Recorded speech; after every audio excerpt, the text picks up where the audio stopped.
ಯೋಸೇಪನು, ಹಳೆಯ ಒಡಂಬಡಿಕೆಯಲ್ಲಿ ಯೋಸೇಪನು ಯಾರ ಮಗನು? ತಂದೆ ಯಾಕೋಬ. ಯಾಕೋಬನ ಮನೆಯಲ್ಲಿ ಮಗನಿದ್ದಾನೆ. ಯಾಕೋಬನ ಮನೆಯಲ್ಲಿ ಕೆಲವರು ಮಕ್ಕಳಿದ್ದಾರೆ. ಆತನ ಮನೆಯಲ್ಲಿ ಇದ್ದಾಗ ಮಗನು ಯಾವ ರೀತಿ ಇರ್ತಾನೆ? ಮಗನು ಅಂದರೆ ದಾಸನಾಗಿರ್ತಾನ, ಸೇವಕನಾಗಿರ್ತಾನ? ತಂದೆ ತಾಯಿಗಳಿಗೆ ಸೇವಕನ ಅಥವಾ ವಾರಸುದಾರನು?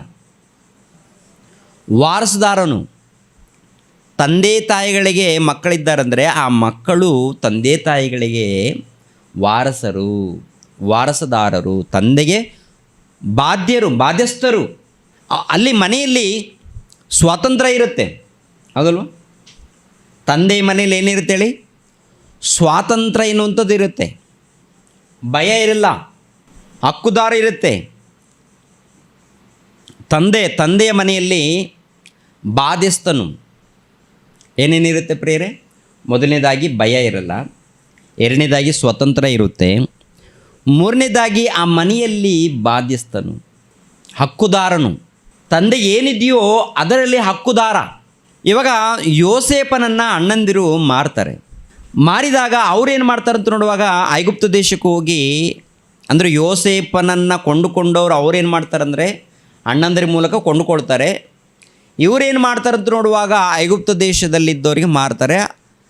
ಅಲ್ಲಿ ಫೋಟಿಫರನಿಗೆ ಮಾರುವಂಥದ್ದು. ಯೋಸೇಪನನ್ನು ಫೋಟಿಫರನಿಗೆ ಮಾರಿದಾಗ ಫೋಟಿಫರನ್ ಏನು ಮಾಡ್ತಾನಂತ ನೋಡುವಾಗ ತನ್ನ ಮನೆಯಲ್ಲಿ ಸೇವಕನಾಗಿ ನೇಮಿಸಿಕೊಳ್ಳುವಂಥದ್ದು. ದೇವರ ಆಶೀರ್ವಾದ ಇರುವಂಥದ್ದು ಪಕ್ಕಕ್ಕಿಡೋಣ. ದಾಸನ ಭಾವವು ಅಂದಾಗ ಈ ದಾಸನ ಪರಿಸ್ಥಿತಿ ಹೇಗಿರುತ್ತೆ ಅಂತ ನೋಡುವಾಗ, ಒಬ್ಬ ಯಜಮಾನನಿಗೆ ಗುಮಾಸ್ತನು, ಸೇವಕನು, ಗುಲಾಮನಾದರೆ ಸ್ವತಂತ್ರ ಇಲ್ಲ, ಭಯ ಇರುತ್ತೆ, ಹೌದಲ್ವ? ಭಯ ಏನಂಥದ್ದು ಇರುತ್ತಾ? ಭಯ. ಯಾಕೆಂದರೆ ಏನು ಕೆಲಸ ಕೊಟ್ಟಿದ್ದಾರೋ ಆ ಕೆಲಸ ಕಂಪ್ಲೀಟಾಗಿ ಮಾಡಲೇಬೇಕು, ಭಯದಿಂದ ಮಾಡಲೇಬೇಕು. ಇದು ಪರಿಸ್ಥಿತಿ, ದಾಸನಿಗಿರುವಂಥ ಪರಿಸ್ಥಿತಿ ಇಷ್ಟೇ. ಇನ್ನು ಕೆಲವರು ಅಲ್ಲಲ್ಲಿ ಕೊಂಡುಕೊಳ್ತಾ ಇರ್ತಾರೆ, ಮನುಷ್ಯರನ್ನು ಕೊಂಡುಕೊಳ್ಳುವಂಥದ್ದು. ಈಗಿನ ಕಾಲದಲ್ಲಿ ಒಂದು ರೀತಿಯಲ್ಲಿ ಸ್ವಾತಂತ್ರ್ಯ ಬಂದಿದೆ. ಇರಲಿ, ಒಂದು ಕಾಲದಲ್ಲಿ ಮನುಷ್ಯರನ್ನು ಕೊಂಡುಕೊಳ್ತಾ ಇದ್ದರು, ಗುಮಾಸ್ತರಾಗಿ ಮನೆಯಲ್ಲಿ ಕೆಲಸ ಕೊಟ್ಟು. ಅಂಥ ಪರಿಸ್ಥಿತಿ ಯೋಸೇಪನಿಗೆ ಬಂದಿದೆ. ಯೋಸೇಪನು ಗುಮಾಸ್ತನಾಗಿ, ಸೇವಕನಾಗಿ ಜೀವಿಸ್ತಾ ಇದ್ದಾನೆ. ಪ್ರಿಯರೇ, ಆದಿಕಾಂಡ 39ನೇ ಅಧ್ಯಾಯ 2ನೇ ವಚನವನ್ನು ನೋಡಿ. ಆದಿಕಾಂಡ 39ನೇ ಅಧ್ಯಾಯ 2ನೇ ವಚನ. ಯೆಹೋವನು ಯೋಸೇಪನ ಸಂಗಡ ಇದ್ದದರಿಂದ ಅವನು ಏಳಿಗೆಯಾಗಿ ಐಗುಪ್ತ್ಯನಾದ ತನ್ನ ದಣಿಯ ಮನೆಯೊಳಗೆ ಸೇವಕನಾದನು. ಯೋಸೇಪನು ಸೇವಕನಾದನು. ಯಾರಿಗೆ? ಫೋಟಿಫರನಿಗೆ. ಸೇವಕನಂದಾಗ ಪ್ರಿಯರ ದೇವರ ಮಕ್ಕಳಿರ, ತಂದೆಯ ಮನೆಯಲ್ಲಿ ಇದ್ದಂಥ ಸ್ವಾತಂತ್ರ್ಯ ಯಜಮಾನನ ಮನೆಯಲ್ಲಿ ಇರಲ್ಲ. ಇರುತ್ತಾ? ಸ್ವಾತಂತ್ರ್ಯ ಇರುತ್ತಾ? ಸ್ವೇಚ್ಛೆ ಇರುತ್ತಾ? ಇಲ್ಲ, ಭಯ ಇರುತ್ತೆ. ಅದೇ ರೀತಿಯಲ್ಲಿ ಹೊಸ ಒಡಂಬಡಿಕೆಯಲ್ಲಿ ಲೂಕನ ಬರೆದ ಸುವಾರ್ತೆ 15ನೇ ಅಧ್ಯಾಯ, ಲೂಕನ ಬರೆದ ಸುವಾರ್ತೆ 15ನೇ ಅಧ್ಯಾಯ 11ನೇ ವಚನವನ್ನು ನೋಡೋಣ ಪ್ರಿಯರೇ. 11ನೇ ವಚನವನ್ನು, 15ನೇ ಅಧ್ಯಾಯ 11ನೇ ವಚನವನ್ನು. ಇನ್ನು ಆತನು ಹೇಳಿದ್ದೇನೆಂದರೆ, ಒಬ್ಬನೊಬ್ಬ ಮನುಷ್ಯನಿಗೆ 2 ಮಕ್ಕಳಿದ್ದರು. ಅವರಲ್ಲಿ ಕಿರಿಯವನು ತಂದೆಗೆ, ಅಪ್ಪ, ಆಸ್ತಿಯಲ್ಲಿ ನನಗೆ ಬರತಕ್ಕ ಪಾಲನ್ನು ಕೊಡು ಎಂದು ಕೇಳಿಕೊಳ್ಳಲು. 2 ಮಕ್ಕಳಿದ್ದಾರೆ, ಒಬ್ಬ ಯಜಮಾನನಿಗೆ, ಒಬ್ಬ ತಂದೆಗೆ, ಒಬ್ಬ ಮನುಷ್ಯನಿಗೆ. 2 ಮಕ್ಕಳಿರುವಾಗ ಆ 2 ಮಕ್ಕಳಲ್ಲಿ ಕಿರಿಮಗನು ಬಂದು, ಅಪ್ಪ ನನಗೆ ಆಸ್ತಿ ಕೊಡು. ಯಾಕೆ ಮಗನೇ, ಏನು ಕಡಿಮೆ ಮಾಡಿದ್ದೀನಿ? ನಿನಗೇನಾದರೂ ಕಡಿಮೆ ಮಾಡಿದ್ದೀನ? ಇಲ್ಲಲ್ಲ. ನೀನು ಏನು ಬೇಕು ಊಟ ಮಾಡು, ಒಳ್ಳೆ ರೀತಿಯಿಂದ ಇರು ಮಗನೇ. ಇಲ್ಲಪ್ಪ, ನಾನು ಹೊರಗಡೆ ಹೋಗ್ತೀನಿ, ನನಗೆ ಇಲ್ಲಿ ಸಾಕಾಯಿತು. ಹೊರಗಡೆ ಯಾಕೆ? ಇಲ್ಲ, ಅನೇಕ ಪ್ರಾಂತಗಳನ್ನು ನೋಡಬೇಕು, ಸುಖ ಪಡಬೇಕು, ಎಂಜಾಯ್ ಮಾಡಬೇಕು ನಾನು. ಸರಿ, ಹೋಗಿ ಸ್ವಲ್ಪ ದುಡ್ಡು ತೊಗೊಂಬಂದು ಮತ್ತೆ ವಾಪಸ್ ಬಂದ್ಬಿಡಲ್ಲ. ಇಲ್ಲ, ಎಲ್ಲ ಆಸ್ತಿ ನನಗೇನು ಬರಬೇಕು, ನನಗೆ ಬರತಕ್ಕ ಪಾಲನ್ನು ಕೊಡು, ನನಗೆ ಬರತಕ್ಕ ಪಾಲನ್ನು ಕೊಡು. ನಿಮ್ಮ ಸಹವಾಸ ಬೇಡ, ನೀನು ಬೇಡ, ನಿನ್ನ ಸಹವಾಸ ಬೇಡ, ನಾನು ದೂರ ಹೋಗ್ತೀನಿ. ನೋಡು ಮಗನೇ, ಆಲೋಚನೆ ಮಾಡು. ಇಲ್ಲಪ್ಪ, ತಂದೆ ಮಾತನ್ನು ಕೇಳಲ್ಲ. ಕೇಳದೆ ಇವನು ಏನಾಗ್ತಾನಂತ ನೋಡುವಾಗ ತಂದೆಯ ಬಳಿಯಲ್ಲಿ ಇರುವಂಥ ಆಸ್ತಿಯನ್ನು ತಗೊಂಡು, ಅಂದರೆ ತನಗೆ ಬರತಕ್ಕಂಥ ಪಾಲನ್ನು ತಗೊಂಡು ಹೊರಟೋಗ್ತಾನೆ. ಹೊರಟೋದ ಮೇಲೆ ಹಣ ಇರುವಾಗ ಆ ಕಡೆ ಈ ಕಡೆ ತಿರುಗಾಡ್ತಾನೆ, ಎಂಜಾಯ್ ಮಾಡ್ತಾನೆ, ಕುಡಿತಾನೆ, ಏನೇನು ಬೇಕೋ ಸುಖ ಎಲ್ಲ ಅನುಭವಿಸ್ತಾನೆ. ಕೊನೆಯದಾಗಿ ದುಡ್ಡೆಲ್ಲ ಖಾಲಿ, ಹಣವೆಲ್ಲ ಖಾಲಿ ಆಗುತ್ತೆ.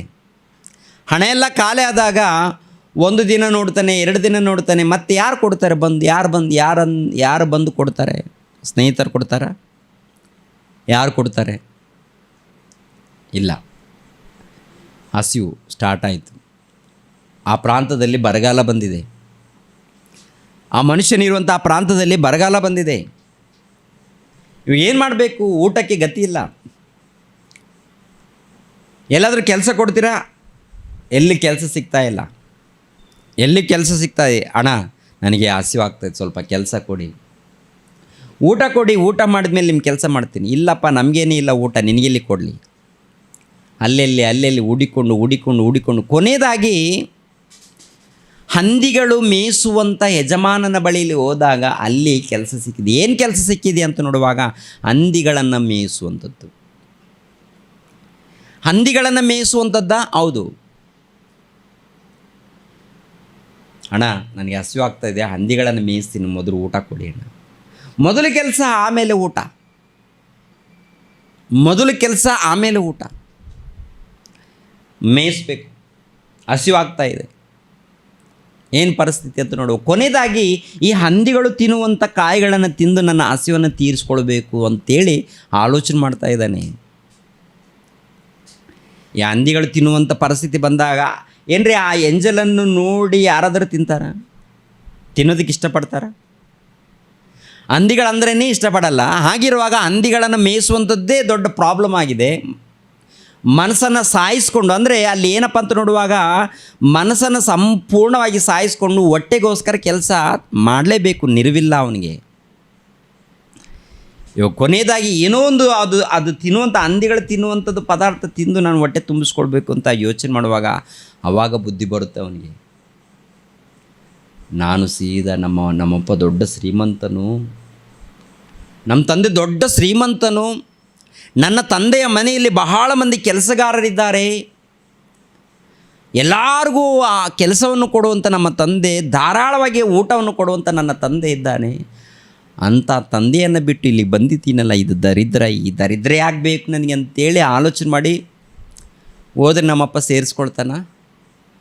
ಪರವಾಗಿಲ್ಲ, ನಮ್ಮಪ್ಪ ಸೇರಿಸ್ಕೊಳ್ಳೋದು ಹೋದ್ರೆ ಕನಿಷ್ಠ ಪಕ್ಷದಲ್ಲಿ ಗುಮಾಸ್ತನಾಗಿ ಸೇರಿಸ್ಕೊಳ್ತೇನೆ, ನಾನು ಹೋಗ್ತೀನಿ. ಆತ ಏನಂದ್ರೂ ಪರವಾಗಿಲ್ಲ, ನಮ್ಮ ತಂದೆ ಹತ್ರ ಒಂದು ಮಾತ್ರ ಅಂದರೆ ಪರವಾಗಿಲ್ಲ ಅಂತೇಳಿ ಮನಸ್ಸನ್ನು ಬದಲಾವಣೆ ಮಾಡ್ಕೊಳ್ತಾನೆ ಆ ಮನುಷ್ಯ. ನಮ್ಮಪ್ಪ ಏನಂದ್ರೂ ಪರವಾಗಿಲ್ಲ, ಹೋಗ್ತೀನಿ. ಅಪ್ಪ ನನ್ನ ನಿನ್ನ ದೃಷ್ಟಿಯಲ್ಲಿ, ದೇವರ ದೃಷ್ಟಿಯಲ್ಲಿ ದೊಡ್ಡ ಪಾಪ ಮಾಡಿದ್ದೀನಪ್ಪ, ದಯಮಾಡಿ ನನ್ನನ್ನು ಕ್ಷಮಿಸ್ಬಿಡು. ನಿನಗೆ ಮಗನು ಅನ್ನಿಸ್ಕೊಳ್ಳೋದಕ್ಕೂ ನನಗೆ ಯೋಗ್ಯತೆ ಇಲ್ಲಪ್ಪ. ನೋಡಿ ಬದಲಾವಣೆ ಹೇಗೆ ಬಂದಿದೆ. ಬದಲಾವಣೆ ಅಂದರೆ ಹಾಗೆ ಬರಬೇಕು. ಬದಲಾವಣೆ ಅಂದರೆ ಹಾಗೆ ಪ್ರಿಯರು. ಇವಾಗ ದೇವರ ಬಳಿಯಲ್ಲಿ ಬದಲಾವಣೆ ಅಂದರೆ ಈ ಲೋಕದಲ್ಲಿ ನಾವು ಪಾಪಿಗಳು ತಂದೆ ನಮ್ಮನ್ನು ಪ್ರೀತಿಸ್ತೀರಾ? ನಾವು ಮಾತನಾಡಿದ್ರು ಎಲ್ಲ ಹೊಲಸು ಮಾತುಗಳು, ಕೆಟ್ಟ ಮಾತುಗಳು, ಮುಖದಲ್ಲಿ ನೋಡುವಾಗ ಕೋಪ ಇದೆ, ಆವೇಶ ಇದೆ. ಇಂಥ ನಮ್ಮಂಥ ಅಭಾಗ್ಯರನ್ನು, ದೌರ್ಭಾಗ್ಯರನ್ನು ನೀವು ಪ್ರೀತಿಸ್ತೀರಾ ತಂದೆ? ನೀವು ಪ್ರೀತಿಸ್ತೀರಾ? ಹೌದು ಮಗನೇ, ಹೌದು ಮಗನೇ, ಪ್ರೀತಿಸ್ತೀನಿ ನಾನು. ನೀವು ದೌರ್ಭಾಗ್ಯರಾದರೂ, ನೀವು ಅಭಾಗ್ಯರಾದರೂ, ನೀವು ದುಷ್ಟರಾದರೂ, ನೀವು ಪಾಪಿಗಳಾದರೂ ನಿಮ್ಮನ್ನು ಪ್ರೀತಿಸ್ತೀನಿ. ಯಾಕೆಂದರೆ ನಿಮ್ಮನ್ನು ಎತ್ತಿದ್ದೀನಿ ನಾನು, ನಿಮ್ಮನ್ನು ನಾನು ಎತ್ತಿದ್ದೀನಿ.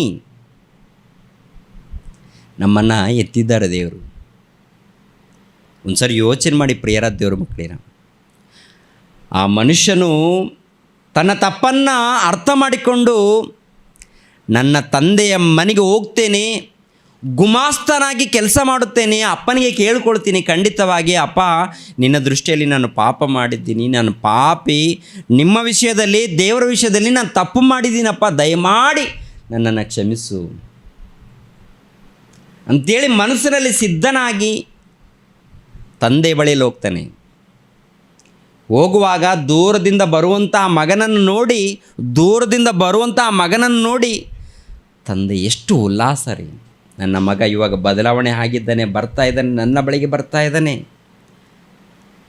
ಬರುವಾಗ ಪ್ರಿಯರ ದೇವ್ರ ಮಕ್ಕಳಿರ ಆ ಮಗನ ಪರಿಸ್ಥಿತಿ ಏನು, ಬಟ್ಟೆಗಳು ಹೇಗಿರುತ್ತೆ, ಎಲ್ಲ ಹೊಲಸಾಗಿದೆ ಅಲ್ವಾ, ಗಡ್ಡ ಗಿಡ್ಡ ಎಲ್ಲ ಬಿಟ್ಕೊಂಡು ಎಲ್ಲ ಹೊಲಸಾಗಿದ್ದಾನಲ್ವಾ, ತಿನ್ನೋದಕ್ಕೆ ಕೂಳಿಲ್ಲದೆ, ಆಹಾರ ಇಲ್ಲದೆ, ಒಂದು ರೀತಿಯಲ್ಲಿ ಬಡಕನಾಗಿ ಹೇಗಿರ್ತಾನೆ ಪ್ರಿಯರ ದೇವ್ರ ಮಕ್ಕಳಿರ? ಆಕಾರ ಹೇಗಿರುತ್ತೆ? ಸ್ನಾನ ಮಾಡದೆ, ವಸ್ತ್ರಗಳಿಲ್ಲದೆ, ಊಟ ಇಲ್ಲದೆ, ಗಡ್ಡ ಬಿಟ್ಟುಕೊಂಡು ಬಂದಾಗ ಆ ಮಗನ ಹೊರಗಡೆ ಆಕಾರ ಹೇಗಿರುತ್ತೆ ಅಂತ ನೋಡುವಾಗ ವಿಚಿತ್ರವಾಗಿರುತ್ತೆ. ಆದರೆ ತಂದೆಗೆ ಅರ್ಥ ಆಗಿದೆ, ನನ್ನ ಮಗನು ತನ್ನ ತಪ್ಪನ್ನು ಒಪ್ಪಿಕೊಂಡು ಬರ್ತಾ ಇದ್ದಾನಂತೇಳಿ ದೂರದಿಂದ ಬರುವಂಥದ್ದು ನೋಡಿ ಓಡಿ ಹೋಗ್ತಾ ಇದ್ದಾನೆ. ತಂದೆ ಓಡಿ ಹೋಗ್ತಾ ಇದ್ದಾನೆ, ಬರ್ತಾ ಇದ್ದರೆ ತಂದೆ ಓಡಿ ಹೋಗ್ತಾ ಇದ್ದಾನೆ. ಅಂಥ ತಂದೆ ರೀ ಪರಲೋಕದಲ್ಲಿರುವಂಥ ನಮ್ಮ ತಂದೆ. ನೀನು ಹತ್ತಿರ ಒಂದು ಹೆಜ್ಜೆ ನಿನ್ನ ತಪ್ಪುಗಳನ್ನು ಒಪ್ಪಿಕೊಂಡು, ನಿನ್ನ ಪಾಪಗಳನ್ನು ಒಪ್ಪಿಕೊಂಡು, ನಾನು ತಪ್ಪು ಮಾಡಿದ್ದೀನಪ್ಪ ಮನಸ್ಫೂರ್ತಿ ಅಂತೇಳಿ ಒಂದು ಹೆಜ್ಜೆ ಮುಂದೆ ಹಾಕಿದರೆ ದೇವರು ಇನ್ನೊಂದು ಹೆಜ್ಜೆ ಮುಂದೆ ಹಾಕ್ತಾನೆ, ಬರ್ತಾನೆ ಅಪ್ಪಿಕೊಳ್ಳೋದಕ್ಕೆ. ಬಾ ಮಕ್ಕಳ, ಪರಲೋಕದಲ್ಲಿರುವಂಥ ತಂದೆ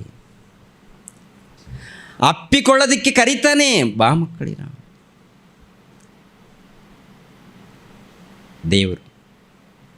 ದೇವರ ಮನಸ್ಸು ಅದು, ದೇವರ ಮನಸ್ಸು ಪ್ರಿಯರ ದೇವ್ರ ಮಕ್ಕಳಿರ. ಏನ್ರಿ ಆ ಯೇಸು ಪ್ರಭು ಆಗಿರ್ಬೋದು, ತಂದೆ ಆದ ದೇವರಾಗಿರ್ಬೋದು, ಈ ಮಾತು ಕರೆದಾಗ ಎಷ್ಟು ಅದ್ಭುತ ರೀ. ಆ ಮಾತು ಅರ್ಥ ಆಗಿದೆಯಾ? ದೇವ್ರ ಬಗ್ಗೆ ಅರ್ಥ ಮಾಡಿಕೊಂಡಿದ್ದೀವ ನಾವು ಅಂತ ನೋಡುವಾಗ ಅರ್ಥ ಆಗಲಿಲ್ಲ. ಹೊರಗಡೆ ಹೋದಾಗ ದಾಸನಾಗಿ ಎಂಥ ಪರಿಸ್ಥಿತಿ. ದಾಸನಂದರೆ ಮನೆಯಲ್ಲಿ ಹೇಗಿದೆ ರೀ, ತಂದೆಯ ಮನೆಯಲ್ಲಿ ಹೇಗಿದೆ, ಸ್ವತಂತ್ರನು. ಹೊರಗಡೆ ಹೋದಾಗ ತಿನ್ನೋದಕ್ಕೆ ಆಹಾರ ಇಲ್ಲದ ಪರಿಸ್ಥಿತಿ. ಅಂದರೆ ದಾಸನಂದರೆ ಹಾಗಿರುತ್ತೆ ರೀ, ದಾಸರ ಪರಿಸ್ಥಿತಿ ಅಂದರೆ ಹಾಗಿರುತ್ತೆ. ವಿದೇಶಗಳಿಗೆ ಹೋಗ್ತಾರಲ್ಲ ನಮ್ಮ ಕೆಲವರು, ಮನೆಯಲ್ಲಿ ಕುಟುಂಬದಲ್ಲಿ ಸಂಪಾದನೆಗೋಸ್ಕರ ದಾಸರಾಗ್ತಾರೆ ಪ್ರಿಯರಿ. ಅವ್ರು ಹೇಳಿದ ಕೆಲಸವನ್ನು ಮಾಡಿಕೊಂಡು ಜೀವಿಸುವಂಥ ಪರಿಸ್ಥಿತಿ. ತಂದೆಯಾದ ದೇವರು ಒಂದು ಸಾರಿ ನೀವು ಆಲೋಚನೆ ಮಾಡಿ. ಮನೆಯಲ್ಲಿ ತಾಯಿ ಇದ್ದಾಳ, ಅಪ್ಪನಿದ್ದಾನ, ಆ ಮನೆಯಲ್ಲಿ ನಿನಗೆ ಸ್ವಾತಂತ್ರ್ಯ, ಆ ಮನೆಯಲ್ಲಿ ನಿನಗೆ ಸ್ವಾತಂತ್ರ್ಯ. ಮನೆಯಲ್ಲಿ ಪ್ರಿಯರ ದೇವ್ರ ಮಕ್ಕಳಿರ ತಂದೆ ತಾಯಿಗಳು ಮಕ್ಕಳಿಗೋಸ್ಕರ ತವಕ ಪಡ್ತಾ ಇರ್ತಾರೆ. ನನ್ನ ಮಕ್ಕಳು ಹೇಗೆ ತಪ್ಪು ಹೋಗ್ತಾರೇನೋ, ಕಷ್ಟದಲ್ಲಿ ಬೀಳ್ತಾರೇನೋ, ಬಾಧೆಯಲ್ಲಿ ಬೀಳ್ತಾರೇನೋ ಅಂತೇಳಿ ತಂದೆ ತಾಯಿಗಳು ರಾತ್ರಿ ಹಗಲು ಮಕ್ಕಳಿಗೋಸ್ಕರ ಯೋಚನೆ ಮಾಡ್ತಾ ಇರ್ತಾರೆ. ಅದೇ ಯೋಚನೆ ತಂದೆಯಲ್ಲಿರುವಂಥ ಯೋಚನೆ, ತಾಯಿಯಲ್ಲಿರುವಂಥ ಯೋಚನೆ ನಮ್ಮ ಪ್ರಭುವಲ್ಲಿದೆ ಅಂದರೆ ಒಂದು ಸರಿ ನೀವು ಯೋಚನೆ ಮಾಡಿ. ಆ ದೇವರಲ್ಲಿ ಇದೆ ಅಂದರೆ ಒಂದು ಸರಿ ಯೋಚನೆ ಮಾಡಿ ಪ್ರಿಯರಾದ ದೇವರ ಮಕ್ಕಳಿರ. ನಿಮ್ಮ ಚಿಂತೆಯನ್ನೆಲ್ಲ ನನ್ನ ಮೇಲೆ ಹಾಕಿ ನಾನು ನಿಮಗೋಸ್ಕರ ಚಿಂತಿಸ್ತಾ ಇದ್ದೀನಿ ಅಂತಾರೆ. ನಾನು ನಿಮಗೋಸ್ಕರ ಚಿಂತೆ ಮಾಡ್ತಾ ಇದ್ದೀನಿ. ಯಾಕೆ? ನೀವು ನನಗೆ ಮಕ್ಕಳು ನನ್ನ ಬಳಿಗೆ ಬನ್ನಿ. ಏನಾಗಿದ್ದಾರೆ ಅಂತ ನೋಡುವಾಗ ಬಾನಿಸರಾಗಿದ್ದಾರೆ, ಲೋಕಕ್ಕೆ ಬಾನಿಸರಾಗಿದ್ದಾರೆ. ಬಾನಿಸರಾಗಿರುವಂಥ ಇವರನ್ನು ಕಾಪಾಡೋದಕ್ಕೆ ಆ ತಂದೆಯಾದ ದೇವರು ಕೈ ಚಾಚಿ ಕರೆಯುವಂಥದ್ದು. ಇಸ್ರಾಯೇಲರ ಕಾಲದಲ್ಲೇ ಆಗಿರ್ಬೋದು, ಇಲ್ಲ ಅನ್ಯರನ್ನಾಗಿರ್ಬೋದು, ಪ್ರತಿಯೊಬ್ಬರನ್ನು ಅನ್ಯರನ್ನು ಕೂಡ ಕರೀತಾ ಇದ್ದಾನಿಲ್ಲ ಅಂತ ನೋಡುವಾಗ ಅನ್ಯರು ಕೂಡ ದೇವರ ಮೂಲಕ ಬಂದವರೇ. ಮನುಷ್ಯನೇ ದೇವರ ಮಗನು, ಮನುಷ್ಯನಿದ್ದಾನ ದೇವರ ಮಗನು. ಕುಲ ಜಾತಿ ಏನಿಲ್ಲ. ಅನ್ಯರು ಅಂದರೆ ದೇವರನ್ನು ತಿಳಿಯದವರು, ಇಸ್ರಾಯೇಲರು ಅಂದರೆ ದೇವರನ್ನು ಅರ್ಥವರು, ಕ್ರೈಸ್ತರು ದೇವರನ್ನು ತಿಳ್ಕೊಂಡವರು, ದೇವರನ್ನು ಅರ್ಥ ಮಾಡಿಕೊಂಡವರು. ಅನ್ಯರು ದೇವರನ್ನು ತಿಳಿಯದವರು ಅಷ್ಟೇ. ಅನ್ಯರು ಕ್ರೈಸ್ತರು ಎರಡೂ ಗುಂಪಿನವರು ದೇವರಿಗೆ ಮಕ್ಕಳು. ಯೆಶಾಯನ ಗ್ರಂಥ 65ನೇ ಅಧ್ಯಾಯ 1ನೇ ವಚನವನ್ನು, ವಿಜ್ಞಾಪಿಸಿಕೊಳ್ಳದವರಿಗೂ ಪ್ರಸನ್ನನಾಗಿದ್ದೇನು, ನನ್ನನ್ನು ಹುಡುಕದವರಿಗೂ ಸಿಕ್ಕಿದೆನು, ನನ್ನ ನಾಮವನ್ನೆತ್ತಿ ಪ್ರಾರ್ಥಿಸದ ಜನಾಂಗಕ್ಕೂ ಇಗೋ ನಾನಿದ್ದೇನೆ ಎನ್ನುತ್ತಿದ್ದೆನು. ನನ್ನನ್ನು ತೊರೆದು ಮನಸ್ಸು ಬಂದ ಹಾಗೆ ದುರ್ಮಾರ್ಗದಲ್ಲಿ ನಡೆಯುವ ಜನರನ್ನು ನಾನು ದಿನವೆಲ್ಲ ಕೈಚಾಚಿ ಕರೆದೆನು. ಅಂದರೆ ಅನ್ಯರನ್ನು ಕರೀತಾ ಇದ್ದಾನೆ, ಇಸ್ರೇಲ್ ಜನಾಂಗದವರನ್ನು ಕರೀತಾ ಇದ್ದಾನೆ. ಅವ್ರಿಗೂ ನಾನಿದ್ದೇನೆ, ನಿಮಗೂ ನಾನಿದ್ದೇನೆ ಮಕ್ಕಳಿರ ಅಂತಾನೆ. ದೇವರೇ ನೀವು ಇದ್ದೀರಾ ಗೊತ್ತು, ನಮ್ಮ ಲೋಕನೇ ಚೆನ್ನಾಗಿದೆ ದೇವರೇ. ಲೋಕನೇ ಸುಖವಾಗಿದೆ ದೇವರೇ. ಲೋಕನೇ ಹೇಗಿದೆ? ಪ್ರಿಯರ ದೇವ್ರ ಮಕ್ಕಳಿರ, ಈ ಹಂದಿಗಳಿರ್ತಾವಲ್ಲ, ಈ ಹಂದಿಗಳನ್ನು ಶುಭ್ರ ಮಾಡಿ ಮತ್ತೆ ಆ ಮೋರಿಯಲ್ಲಿ ಹೋಗ್ಬಿಡ್ರಿ ನೀವು ಅಂತೇಳಿ ಇವುಗಳನ್ನು ಶುಭ್ರ ಮಾಡಿ ಅವುಗಳಿಗೆ ಏನು ಆಹಾರ ಕೊಟ್ಟರು ಮತ್ತೆ ಇವು ಎಲ್ಲಿಗೆ ಹೋಗ್ತಾ ಇರ್ತಂದು ನೋಡುವಾಗ ಅಲ್ಲಿ ತಂಪಾಗಿದೆ, ಅಲ್ಲೇ ಸುಖವಾಗಿದೆ, ಆ ವಾಸನೆಯೇ ನಮ್ಗೆ ಇಷ್ಟ ಅಂತೇಳಿ ಇವು ಅಲ್ಲಿಗೆ ಹೋಗ್ತವೆ. ದೇವರೇನಪ್ಪ ಅಂದರೆ ನಮ್ಮನ್ನು ಕರೀತಾ ಇರ್ತಾನೆ. ಕೆಲವರೇನೋ ಮನಸ್ಫೂರ್ತಿಯಿಂದ ದೇವ್ರ ಬಳಿಗೆ ಬರ್ತಾರೆ, ಇನ್ನು ಕೆಲವರೇನಪ್ಪ ಅಂದರೆ ಬೇಡ ಬೇಡ ಬೇಡ, ಲೋಕನೇ ಸುಖವಾದಂಥದ್ದು. ಲೋಕ ಹೇಗಿದೆ? ಲೋಕ ಮೋರಿ, ಹಂದಿಗಳಿಗೆ ಮೋರಿ ಯಾವ ರೀತಿ ಇದೆಯೋ ಇವರಿಗೆ ಲೋಕನೇ ಒಂದು ತಂಪು ಪ್ರದೇಶ ರೀ. ಅದು ಮೋರಿಯಪ್ಪ, ಇಲ್ಲ ಅದೇ ಬೇಕು ನಮಗೆ, ಅದೇ ಸುಖವಾಗಿದೆ, ಅದೇ ಚೆನ್ನಾಗಿದೆ. ದೊಡ್ಡವರು ಹೇಳ್ತಾರೆ, ಯಾಕಪ್ಪ ಹಂಗೆ ಮಾಡ್ತೀವಿ? ಇಲ್ಲಪ್ಪ ಚೆನ್ನಾಗಿದೆ, ನಾವು ದೇವ್ರ ಬಳಿಯಲ್ಲಿ ಹೋಗೋಣ, ದೇವರ ಬಳಿಯಲ್ಲಿ ಪ್ರಾರ್ಥನೆಗೆ ಹೋಗಪ್ಪ, ಪ್ರಾರ್ಥನೆಗೆ ಹೋಗೋಣ ಬನ್ನಿ ಅಂದಾಗ, ಪ್ರಿಯರ ದೇವ್ರ ಮಕ್ಕಳಿರ, ಕೆಲವರು ಹೇಗೆ ಮಾಡ್ತಾರೆ ಹೇಳಿ? ತಂದೆ ತಾಯಿಗಳಿಗೆ ಒತ್ತಾಯದಿಂದ ಬರ್ತಾ ಇರ್ತಾರೆ. ನಮ್ಮಪ್ಪ ಬೈತಾ ಇರ್ತಾನೆ, ಯಾಕೆ ಸುಮ್ಮನೆ ಹೋಗಿ ಬಂದರೆ ಆಯಿತು ಅಂತ. ಅಂದರೆ ಇವ್ರು ಯಾರಪ್ಪ ಅಂತ ನೋಡುವಾಗ ತಂದೆ ತಾಯಿಗಳಿಗೆ ಭಯಪಟ್ಟು ಬಂದಿದ್ದಾರೆ. ತಂದೆ ತಾಯಿಗಳಿಗೆ ಭಯಪಟ್ಟು ಬಂದಿದ್ದೀರಾ? ಇಲ್ಲ ಯಾರೋ ಕರೀತಾ ಇದ್ದಾರಂತೇಳಿ ಅವ್ರಿಗೋಸ್ಕರ ಬರ್ತೀವ? ಯಾರೋ ಕರೆದಿದ್ದಾರೆ ಸಭೆಯಲ್ಲಿ, ಯಾರೋ ಕರೀತಾ ಇದ್ದಾರೆ, ಇಲ್ಲ ಅಂದರೆ ತಂದೆ ತಾಯಿಗಳು ಏನೋ ಅಂದುಕೊಳ್ತಾರೆ, ಹೋಗಿಲ್ಲ ಅಂದರೆ, ಇಲ್ಲ ರಾಮ ಪಾಸ್ಟರ್ ಬಂದರೆ ಮತ್ತೆ ಅವ್ರು ಏನಾದರೂ ಬೇಜಾರು ಮಾಡ್ಕೊಳ್ತಾರೆ ಹೋಗಿಲ್ಲ ಅಂದರೆ, ಅಂಥ ಆಲೋಚನೆ ಏನಾದರೂ ಇದೆಯಾ? ಅಂಥ ಆಲೋಚನೆ ಇದ್ದರೆ ಅದು ಏನು ಗೊತ್ತಾ? ದಾಸತ್ವ, ಅಂದರೆ ದಾಸನ ಒಂದು ಭಾವನೆ. ನಾವು ನಮ್ಮ ತಂದೆಯ ಬಳಿಯಲ್ಲಿ ಹೋಗಬೇಕು, ದೇವರ ಬಳಿಯಲ್ಲಿ ಹೋಗಬೇಕು, ದೇವರ ಮಾತುಗಳನ್ನು ನಾವು ಕೇಳಬೇಕು ಎನ್ನುವಂಥ ಆಲೋಚನೆ ಇರುತ್ತಲ್ಲ, ಇದು ಸಂತೋಷವಾಗಿ ಬರಬೇಕಾದಂಥದ್ದು. ಧಾರಾಳವಾಗಿ ಯಾರೋ ಕರೆದಾರೆ ಎಂದು, ಏನೋ ಅಂದುಕೊಳ್ತಾರೆ ಎಂದು, ಏನೋ ದುಃಖ ಪಡ್ತಾರೆ ಎಂದು ಬರುವಂಥದ್ದು ಅವಶ್ಯಕತೆ ದೇವರಿಗಿಲ್ಲ. ನಿನ್ನ ಮನಸ್ಫೂರ್ತಿಯಿಂದ ಧಾರಾಳವಾಗಿ ನೀವು ಬರಬೇಕಾಗತ್ತೆ, ಧಾರಾಳವಾಗಿ ನೀವು ಕೊಡಬೇಕಾಗತ್ತೆ, ಧಾರಾಳವಾಗಿ ಸೇವೆ ಮಾಡಬೇಕಾಗತ್ತೆ. ಮನಸ್ಫೂರ್ತಿಯಿಂದ ಯಾರು ಮಾಡ್ತಾರೋ ಬಿಡ್ತಾರೋ ಅವಶ್ಯಕತೆ ಇಲ್ಲ, ಅವ್ರು ಮಾಡಿಲ್ಲ ಇವ್ರು ಮಾಡಿಲ್ಲ ಅಲ್ಲ. ನಾವು ತಿಳಿದವರು ಎಷ್ಟು ಮಂದಿ ತಿಳಿದಿದ್ದೀವೋ ಅಷ್ಟು ಮಂದಿ ನಾವು ಧಾರಾಳವಾಗಿರಬೇಕು, ಸ್ವೇಚ್ಛವಾಗಿ. ದೇವರು ಮಗನ ಭಾವವನ್ನು ಕೊಟ್ಟಿದ್ದಾರೆ ವಿನಃ ದಾಸನ ಭಾವವಲ್ಲ ಅಂತಾರೆ. ದಾಸನ ಭಾವವಲ್ಲ. ದಾಸನ ಪರಿಸ್ಥಿತಿ ಹೇಗಿರುತ್ತೆ ಅಂತ ನೋಡುವಾಗ ಹಾಗಿರುತ್ತೆ. ಯೋಸೇಫನ ಪರಿಸ್ಥಿತಿ ಹೇಗಿತ್ತು? ಇಬ್ಬರು ಮಕ್ಕಳಿದ್ದಾರೆ, ಕಿರಿಮಗನು ಹೊರಟೋಗ್ತಾನೆ, ಅವನು ಪರಿಸ್ಥಿತಿ ಹೇಗಿದೆ? ಹೊರಗಡೆ ಹೋದ್ಮೇಲೆ ತಂದೆಯ ಬಳಿಯಲ್ಲಿ ಬಂದಾಗ ಎಷ್ಟು ಅದ್ಭುತ ರೀ. ಇವಾಗ ನಾವು ದೇವರ ಬಳಿಗೆ ಬರ್ತಾ ಇದ್ದೀವಿ, ದೇವರ ಬಳಿಗೆ ಬಂದಿದ್ದೀವಿ, ದೀಕ್ಷೆ ಸ್ಥಾನ ಪಡ್ಕೊಂಡ ನಂತರ ದೇವರ ಬಳಿಗೆ ಬಂದಿದ್ದೀವಿ. ದೇವರ ಬಳಿಗೆ ಬಂದ ಮೇಲೆ, ದೀಕ್ಷಾ ಸ್ನಾನ ಪಡ್ಕೊಂಡ ಮೇಲೆ ದೇವರ ಬಳಿಗೆ ಬಂದಿದ್ದೀವ? ದೇವರ ಬಳಿಗೆ ಬಂದ ಮೇಲೆ ಮತ್ತೆ ಲೌಕಿಕವಾದಂಥ ಭಾವನೆಗಳು, ಲೌಕಿಕವಾದಂಥ ಆಲೋಚನೆಗಳು, ಲೌಕಿಕವಾದಂಥ ಕ್ರಿಯೆಗಳು ಇದ್ದಾಗ ನಾವು ಏನಾಗಿದ್ದೀವಿ? ಮಕ್ಕಳಾಗಿದ್ದೀವ ಅಥವಾ ಇಲ್ಲಾಂದರೆ ದಾಸನ ಒಂದು ಭಾವನೆಗಳನ್ನು ಹೊಂದಿಕೊಂಡಿದ್ದೀವ ಅಂತ ನೋಡುವಾಗ, ಪ್ರಿಯರ ದೇವ್ರ ಮಕ್ಕಳಿರ, ಮಕ್ಕಳಾಗಿದ್ದರೆ ಸ್ವತಂತ್ರವಾಗಿರ್ತೀವಿ, ಮಕ್ಕಳಾಗಿದ್ದರೆ ಯಥಾರ್ಥವಾಗಿರ್ತೀವಿ. ದೇವರಿಗೆ ಮಕ್ಕಳಾದರೆ ತಿರುಗಿ ನೀವು ಭಯದಲ್ಲಿ ಬೀಳುವ ಹಾಗೆ ದಾಸನ ಭಾವವನ್ನು ಹೊಂದಿದವರಲ್ಲ, ಮಗನ ಭಾವವನ್ನು ಹೊಂದಿದವರಾಗಿದ್ದೀರಿ. ಈ ಭಾವದಿಂದ ನಾವು ದೇವರನ್ನು ಅಪ್ಪ ತಂದೆಯೇ ಎಂದು ಕೂಗುತ್ತೇವೆ. ನಾವು ದೇವರ ಮಕ್ಕಳಾಗಿದ್ದೇವೆಂಬುದಕ್ಕೆ ಪವಿತ್ರಾತ್ಮನೇ ನಮ್ಮ ಆತ್ಮದೊಂದಿಗೆ ಸಾಕ್ಷಿ ಹೇಳುತ್ತಾನೆ. ಪವಿತ್ರಾತ್ಮನೇ ನಮ್ಮ ಆತ್ಮದೊಂದಿಗೆ ಸಾಕ್ಷಿ ಹೇಳುತ್ತಾನೆ. ಒಂದು ಸಾರಿ ಆಲೋಚನೆ ಮಾಡಿ, ಕೆಳಗಡೆ ಮಾತು, ಮಗನ ಭಾವವನ್ನು ಹೊಂದಿದವರಾಗಿದ್ದೀರಿ. ಈ ಭಾವದಿಂದ ನಾವು ದೇವರನ್ನು ಅಪ್ಪ ತಂದೆಯೇ ಎಂದು ಕೂಗುತ್ತೇವೆ. ಯಾರ ಭಾವವನ್ನು? ಮಗನ ಭಾವನೆಯನ್ನು. ಮಗನು ಯಾರು? ದೇವರ ಮಗನು ಯೇಸು ಕ್ರಿಸ್ತರು. ಇನ್ಯಾರು? ಪವಿತ್ರಾತ್ಮನು. ಯೇಸು ಕ್ರಿಸ್ತನ ಭಾವನೆಯನ್ನಾಗಿರ್ಬೋದು, ಇಲ್ಲ ಪವಿತ್ರಾತ್ಮನ ಭಾವನೆಯನ್ನು ಆಗಿರ್ಬೋದು ಹೊಂದಿದರೆ, ನಾವು ಮಕ್ಕಳಾದರೆ, ದೇವರಿಗೆ ಮಕ್ಕಳಾದರೆ ಅಂದರೆ ಪವಿತ್ರಾತ್ಮನ ಮೂಲಕ ನಾವು ನಡೆಸ್ಕೊಂಡ್ರೆ ದೇವ್ರಿಗೆ ಮಕ್ಕಳಾಗ್ತೀವಿ. ದೇವರಿಗೆ ಮಕ್ಕಳಾದರೆ ಮಗನ ಭಾವನೆಯನ್ನು ಹೊಂದಿದ್ದೀವಿ. ಮಗನ ಭಾವನೆಯನ್ನು ಹೊಂದಿದಾಗ ಹೇಗಿರ್ತೀವಿ? ಸ್ವತಂತ್ರರು, ದೇಹಕ್ಕೆ ದಾಸರಲ್ಲ, ಸೈತಾನನಿಗೂ ಬಾನಿಸರಲ್ಲ, ಯಾರಿಗೂ ಬಾನಿಸರಲ್ಲ. ನಾವು ಈ ಸಮಾಜದಲ್ಲಿ ನಾವು ಸೇವೆ ಮಾಡ್ಬೋದು, ಕೆಲಸ ಮಾಡ್ಬೋದು, ಇರ್ಬೋದು, ಅದಿರಲಿ. ಆದರೆ ದೇವರು ನಮಗೆ ಕೊಟ್ಟಂಥ ಭಾಗ್ಯ ಇದೆ ನೋಡಿ. ಎಂಥ ಭಾಗ್ಯ ಕೊಟ್ಟಿದ್ದಾನಂತ ನೋಡುವಾಗ, ನೀವು ನನಗೆ ಮಕ್ಕಳು ಎನ್ನುವಂಥ ಭಾಗ್ಯವನ್ನು. ನಾವು ಯಾರಿಗೆ ಮಕ್ಕಳು? ದೇವರಿಗೆ ಮಕ್ಕಳು.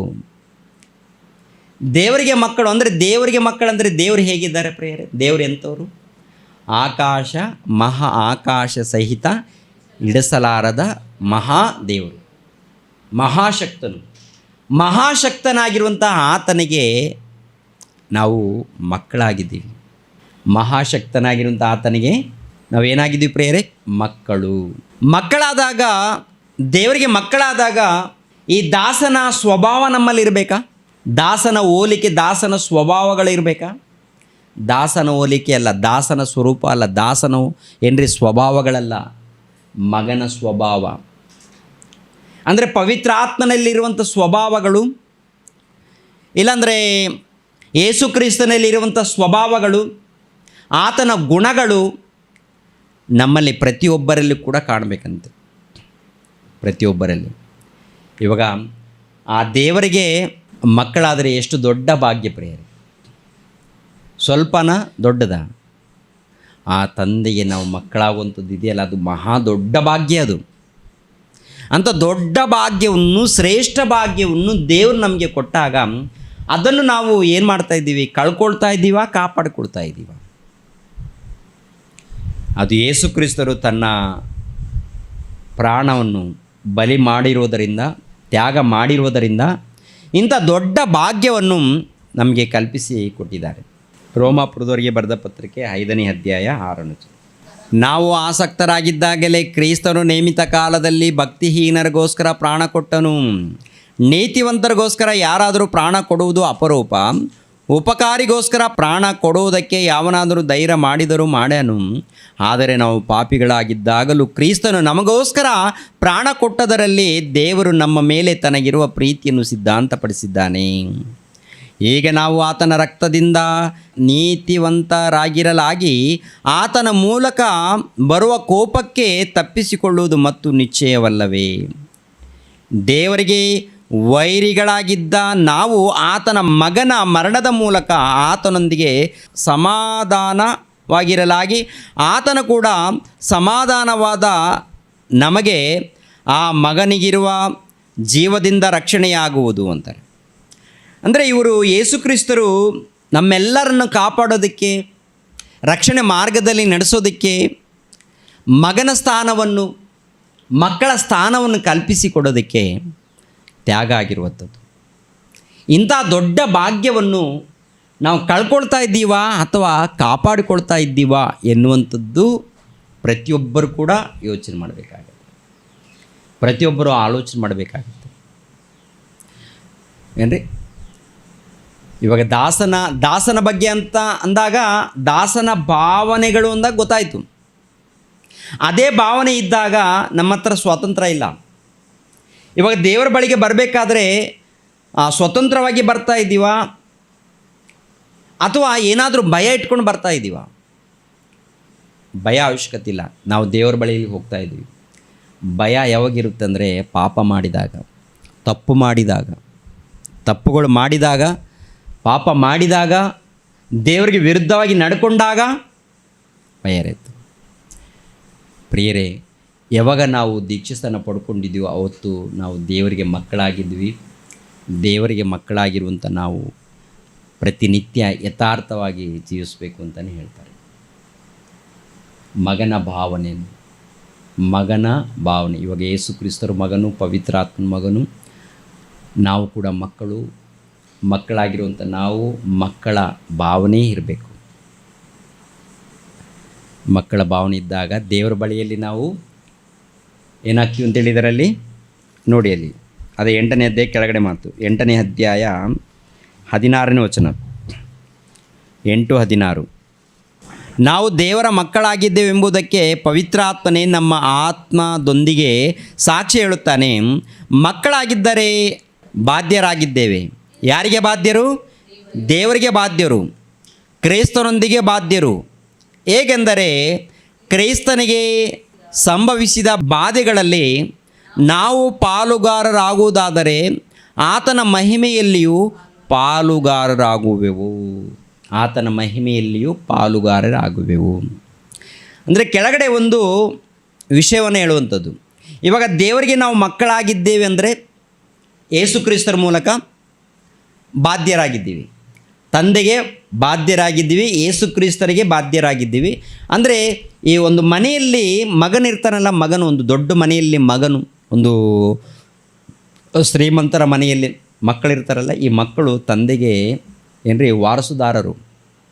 ಇವಾಗ ನಾವು ದೇವರಿಗೆ ವಾರಸುದಾರರಾಗಿದ್ದೀವಿ, ವಾರಸುದಾರರು, ಬಾಧ್ಯಸ್ಥರು. ದೇವರಿಗೆ ವಾರಸುದಾರರು ಬಾಧ್ಯಸ್ಥರಾಗಬೇಕಾದ್ರೆ ಪ್ರಿಯರಾದ ದೇವ್ರ ಮಕ್ಕಳಿರ ಅವರು ಬಲಿಯಾದರು.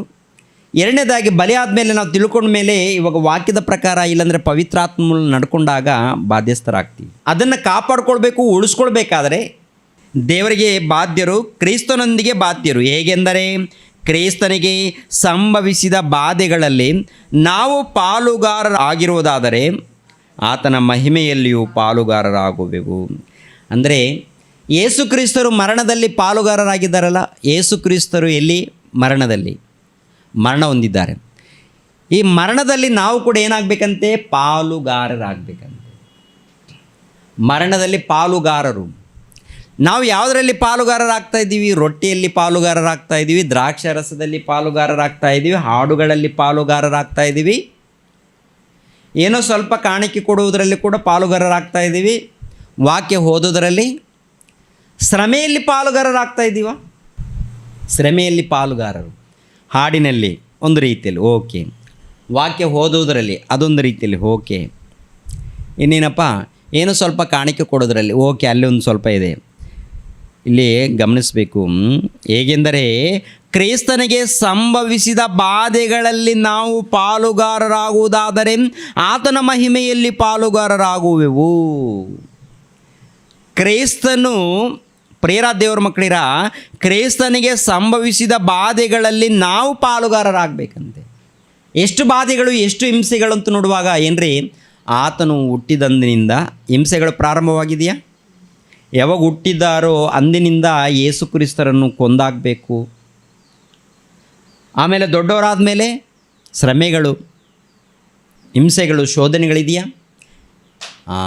ಆತನ ಬಾಧೆಗಳಲ್ಲಿ ನಾವು ಪಾಲುಗಾರರಾಗಬೇಕಂತೆ. ಅಲ್ಲಿ ಪರಿಪೂರ್ಣರಾಗಿ, ಅಂದರೆ ದೇವರ ಬಳಿಯಲ್ಲಿ ಪರಿಪೂರ್ಣರಾಗಿ, ಸಂಪೂರ್ಣರಾಗಿ ದೇವರ ಮಕ್ಕಳಾಗಿ ಅನಿಸ್ಕೊಳ್ಬೇಕು. ಇಲ್ಲ ಪರಲೋಕವನ್ನು ನಾವು ಪಡ್ಕೊಳ್ಬೇಕು, ಪರಲೋಕದಲ್ಲಿ ಬಾಧ್ಯಸ್ಥರಾಗಬೇಕು ಅಂದರೆ ಈ ಲೋಕದಲ್ಲಿ